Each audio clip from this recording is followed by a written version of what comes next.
For those who watched the last show, you'll recall perhaps that we were mentioned that we were going to be discussing witches and witchcraft, and in particular the visit of a particular lady called Helen Ukpabio to Houston, either this month or later in the year.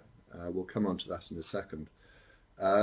Interestingly enough, at the end of last week, 2 people were convicted at the Old Bailey, which is basically the central criminal courts in London, of murder on the basis that they killed a 15-year-old child because they thought he was possessed by a witch. I'm going to leave the details of that till later on in the show and introduce to you the people we have on the panel. Obviously, you'll recognise Aaron Ra. Concordance you'll recognise, although he's going by a different name, which I can never pronounce, so we'll just call him DNA for today. And also we're joined by Stacey Gonzalez. And Stacey, perhaps we can start with you. Could you introduce yourself to the audience? Yes, I am the one currently scheduling and organizing the giant protest against Helen Ukpabio coming to Houston. I live in Houston and I run the Houston Atheists currently. And I also have a fundraiser going to help raise money for an organization that is helping fight this in Nigeria. Can you tell us a little bit about this Helen Ukpabio? Tell us a little bit about her, if you will. Absolutely. She is an evangelical Pentecostal minister in Nigeria. She is one of the wealthiest ministers in Nigeria.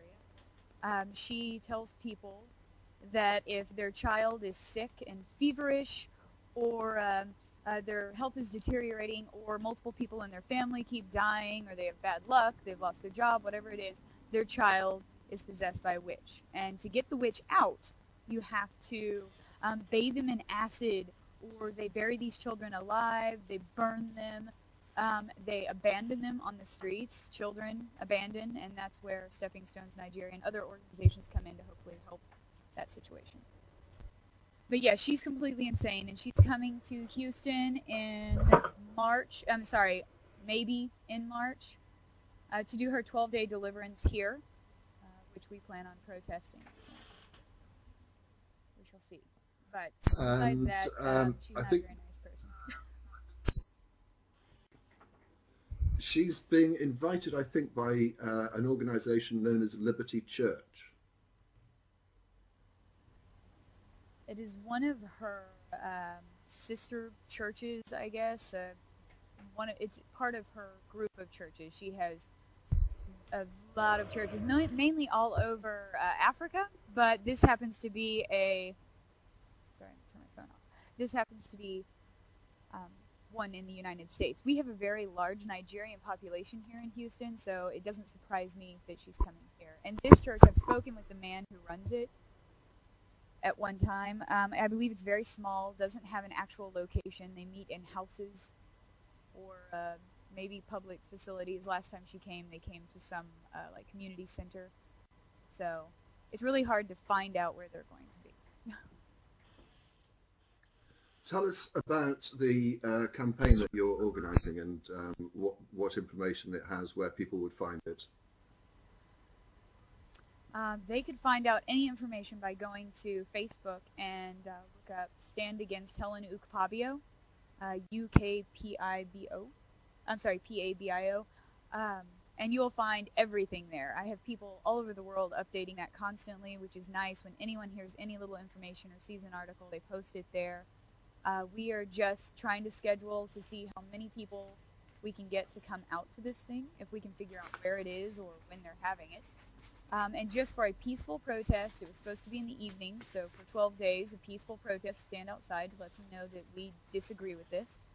And also raise a lot of awareness. There are tons of people that are on the Facebook site that can't make it, but they're supporting us in other ways. And we have a fundraiser going, raising money to help stop this problem in Nigeria. But they can find out all the information. On that too. Oh, and I'll come to you in a second.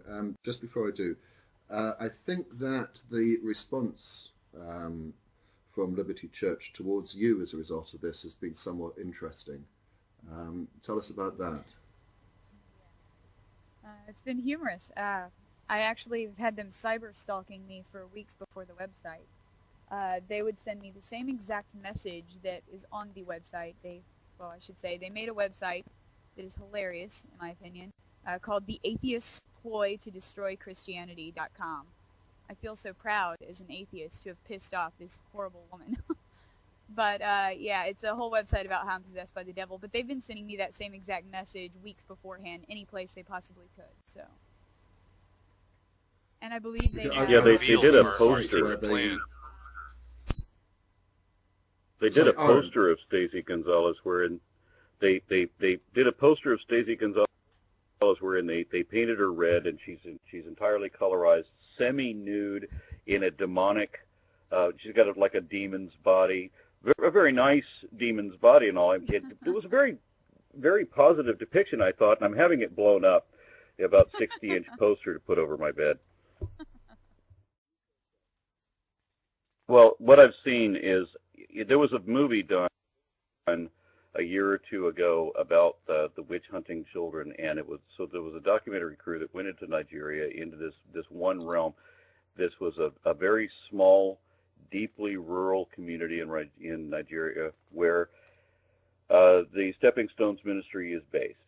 And Ukpabio obviously has more power and influence there than the ministry does. And it's not just her. There's several others as well. So in this documentary, there are a number of people, some of the scariest people I've ever seen in my life, bragging that they have personally killed upwards of 100 children that were identified to be witches. One guy said that there were 1.5 million witches in this one area. In this documentary film, and I don't know how much stock you can put in this, this one guy, for example, demonstrates this by taking an 8-year-old boy and handing him a 6-ounce glass that is full of pure alcohol, mercury, and the priest's own blood. And he forces this child to drink it.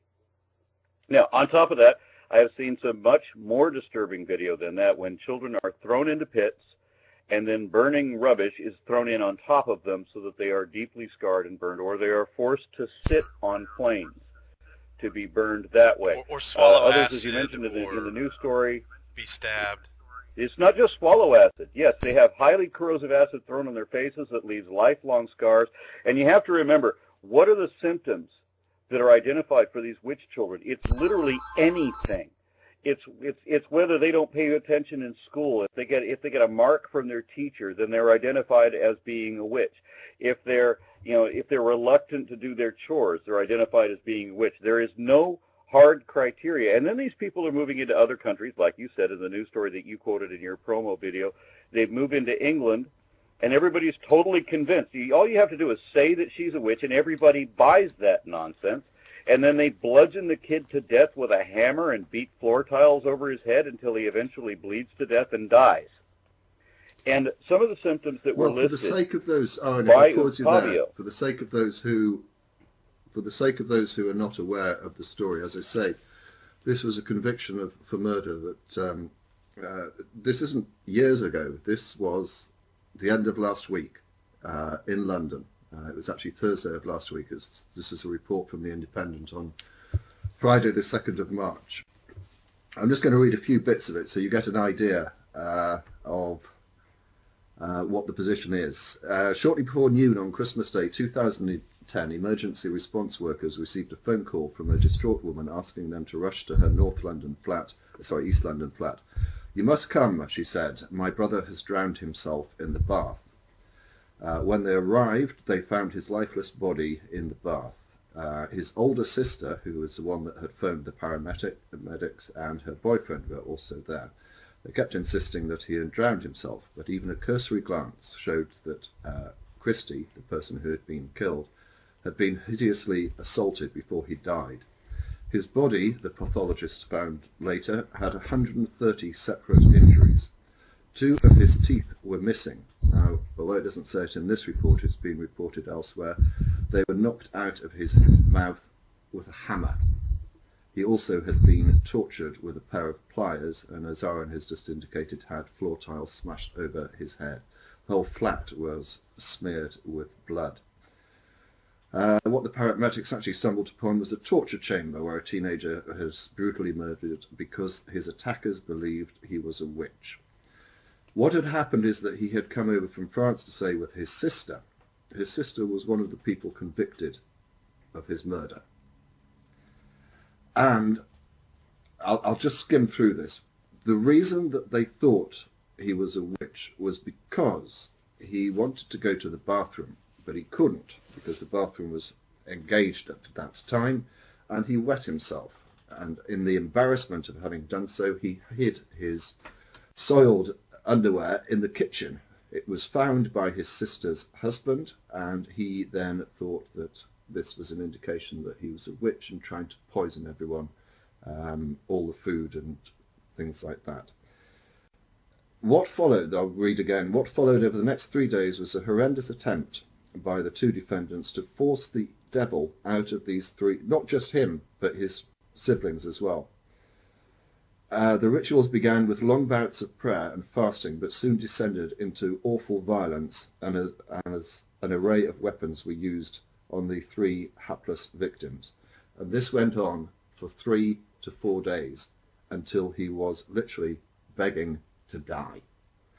All because he wet his pants, and they thought that that was an indication that he was a witch. So, sorry Aaron, I interrupted you. I just thought people might want to know the facts of the case. That's quite all right. It's quite all right. Stacey, do you have anything more to add to that? I'm disgusted. Yes, I saw the article. I had multiple people send it to me. Have you tried reaching out, Stacey, to religious groups? Have you talked to churches in the area? Can we make it a, cross-faith action? Is it something we can get churches involved with? I mean, surely every church, every government agency that can afford to would fight to stop this woman from being welcomed into the United States and given a voice and a pulpit to preach this hatred. Yeah. There's a problem with that, it seems. I mean, we had talked to the director of the Stepping Stones charity, and we wanted to have him for an interview, but he's apparently been twice sued and has to be very careful about what this woman says because she's very litigious. You would think that people that openly admit to killing children would be under stiffer penalties than this. However, what she's done now is, in the last 2 years since that documentary came out, she now advertises that she doesn't do any laying on of hands, that she doesn't mutilate or torture any children, but she can deliver, I think is the term she uses, she can deliver 1,000 children in a single prayer. Now, I don't know how much money she's making off of this, and she claims that she's not making anything, but you know better than that. Why the hell would anybody run a scam like that? There was one like that came through Texas here about a decade ago, where this guy is doing exorcisms of various people that have demons in them. It's the greatest P.T. Barnum show that you could possibly imagine. Anything that's wrong with you, you could blame it on demons or dark spirits, evil spirits, whatever. It's the most primitive game in town, and it still pays off because these people have no way of verifying. I can confirm that she's multi-talented, because this is from her website that I printed off yesterday. And it's going through many of the illnesses and conditions that she can treat, all of which she claims are a result of possession by demons. They include acute renal failure, cancer, HIV, hypertension, diabetes, stomach ulcer, peptic ulcer, hemorrhoids, absence of nucleus in seminal fluids, mental problems and psychosis, and others that cannot be mentioned here. She is, I think, worse than Peter Popoff. And I always like to find something about someone that you can definitely show that she is knowingly dishonest. And I found exactly that on her website, because the person that Owen has just mentioned is called Gary, sorry, what's his name? Gary Foxcroft. Croft, yes, it's actually here somewhere. And she mentions him specifically. He does charity work to help these children who are thrown out of their homes or been abused, whether physically and obviously mentally. She's not too keen on him. She mentions him specifically and states this: be informed that some organizations that don't believe in the existence of God, called humanists, have formed organizations in the name of helping the helpless children of Africa from being molested. Stepping Stone Nigeria is one such organization, and that's the one that Gary Foxcroft works for. She goes on, it has been investigated by the Nigerian police and discovered that the Stepping Stones Nigeria is not registered anywhere in the world. It is used as an internet scam to extort money from people who are in sympathy with the clips of tortured children, blah, blah, blah. It then says, as of June ending, Stepping Stones Nigeria has, I misread it. It's a bit further. Very recently, security agents of Nigeria have declared Gary Foxcroft, the head of Stepping Stones Nigeria, and someone else, it doesn't matter, wanted on account of fraud, privacy, forgery, and threats of life to Lady Apostle Helen Ukpabio. Now, what's interesting, firstly, when it says it's not registered anywhere in the world, I looked at the Charities Commission in the UK website yesterday, put in Stepping Stones Nigeria. It is a registered charity in this country. So there is just an outright lie. Secondly, the fact that Gary Foxcroft is wanted for all these offences is interesting, because the last email exchange I had with him was probably about last Thursday. This website the page of this website was last updated on the 30th of January 2011, which means that Gary Foxcroft, who's wanted on all of these charges, has been at liberty running from the police for over a year. It is absolute bullshit. She is a fraud. She is, as I say, I suspect worse than Peter Popoff, and she is being invited and welcomed to Texas. It's a bit embarrassing, isn't it? Well, it's like I said, if you wanted to if you want to bring a medieval idealism of torture and superstition to anywhere in the Western world, you would, of course, go to the United States. And if you want the most medieval structure to go to, I guess that would be Texas, I'm sorry to say. There's a question on the screen, which I think we sort of touched upon before. How do people detect whether they're witches? I think the answer, as I say, we sort of touched upon it, but it's basically anything. Well, what she wrote just specifically, she wrote a list of symptoms on one of her websites describing how to identify that your child is a witch. They were identical to the symptoms that my granddaughter suffered in the early stages of her leukemia. So my daughter was very excited to find out that were we living in Nigeria, this would have meant that my granddaughter would have been subject to torture of various kinds, to the satisfaction of the most ignorant people around us. Just posted another text question that was being asked. Again, if you're not aware, if you've just joined us, if you want to appear live, submit a live video question. I think we've got one lined up, but it's not quite on topic, so I'm going to leave that for I want to answer this question. I've got the actual statistics on this, DPR, if you want. 21% of Americans actually believe that there's such a thing as sorcerers, conjurers, warlocks, or witches, and in the magical sense, not in the sense of community people that have belief in nature. 21% of people. 21% of people. 21% of Americans. I mean, what? I don't want to live here anymore. And this is the age of enlightenment, which is now there's a story that I bring up to a lot of people. They don't understand, where my perspective is. I mean, when I was a young man, I lived in California. I had actually met Charles Manson twice. I have, as a young child, I had seen and been with the Manson family a couple of times, living in the Los Angeles area. And one time I remember when we were 8 years old, we turned a corner in front of the courthouse, and there's these bald girls with the X's on their forehead. And, that's when I'm, reminded again of who they are. Now, Vincent Bugliosi, the prosecuting attorney, wrote the book Helter Skelter, in which he described one of the problems that they had in trying to find reliable witnesses against Charles Manson was that these people all believed that Manson had these powers, that he could do remote viewing, that he was a telepath, that he had astral projection abilities. And some of these people actually even said that they had traveled somewhere flying in a bus that Charles Manson was able to give the power of flight to, so the bus could fly someplace like an airplane.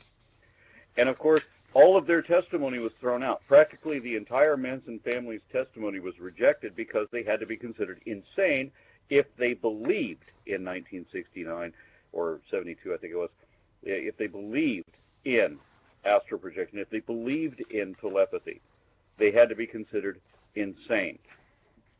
Nowadays, you can believe in these incredibly bizarre idiocies and be considered completely normal. You're statistically average if you believe in this kind of nonsense. And this is the enlightened age of education, or I would say of education. We've been trying very hard to undermine that for the last decade or so.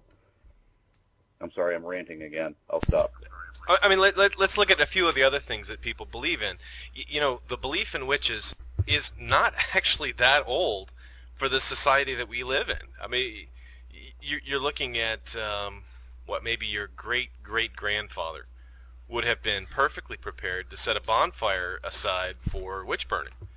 So, it has not been that long that we have been enlightened on this issue, and some of us still aren't there. 25% of people believe in astrology. I mean, really believe in astrology, that the stars determine your fate. 30% of people believe in ghosts. 40% believe in ESP. We're talking about a sizable portion of the population, a voting bloc, right? Enough people to elect a president. Whereas only about 36%, I believe, about 39% of Americans state that they accept the theory of evolution. So we are in a position where everything's still in play. Every idea is still vying for minds. And bringing someone to the U.S. to revamp this Pentecostal idea of, purification by flame, we don't need it. I mean, we really actively have to campaign against this. People like Stacy have to actively work against these kinds of people. I have something else I have to add to this to address this one question. Now, it depends, of course, on what you define as a witch. Now, I would never have believed in what they're calling witches. I can't even understand how they define that. A demonic possession or a spiritual possession would not, to me, classify as a witch. To me, a witch was anybody that adhered to the polytheistic religions of, let's say, Europe, for example, predominantly.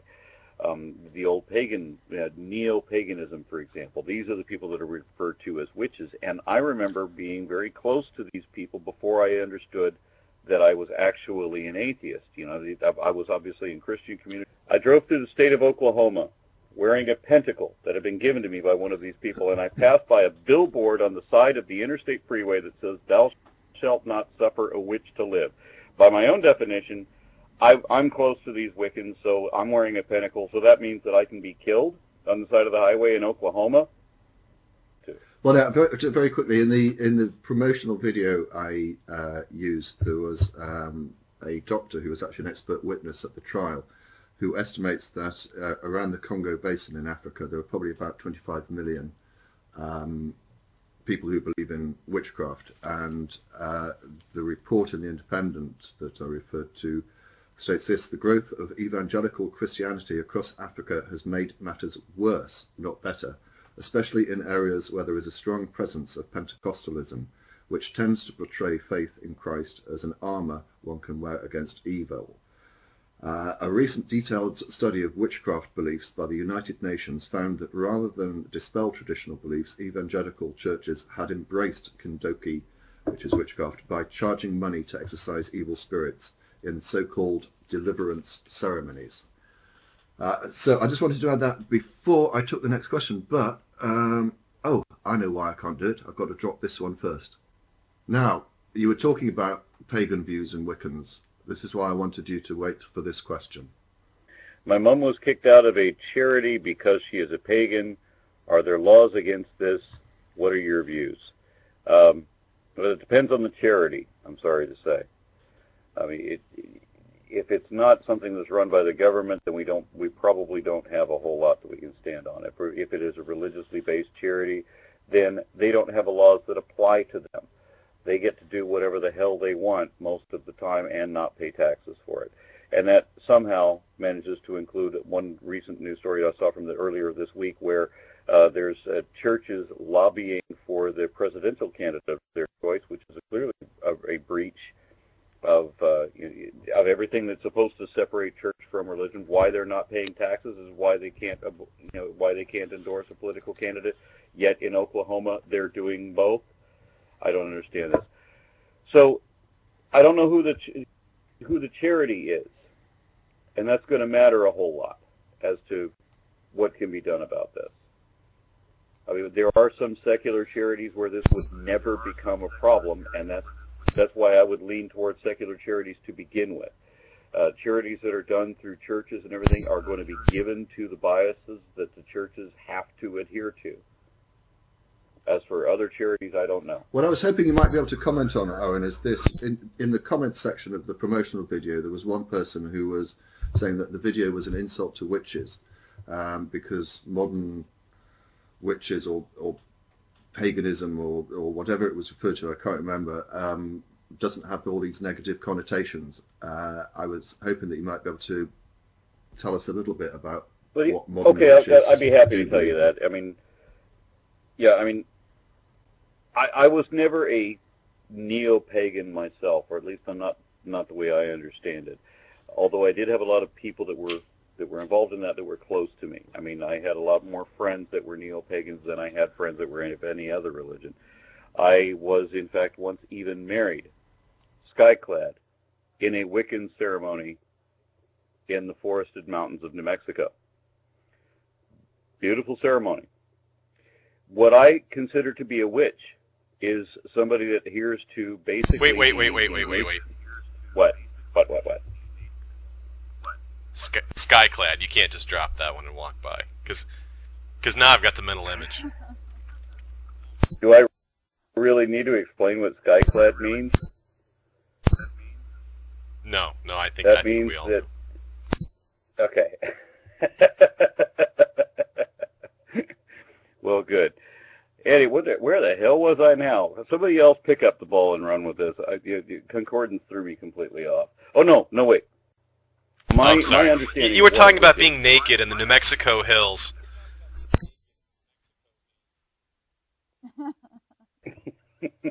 Let me just tell you, that's just unhygienic, all right?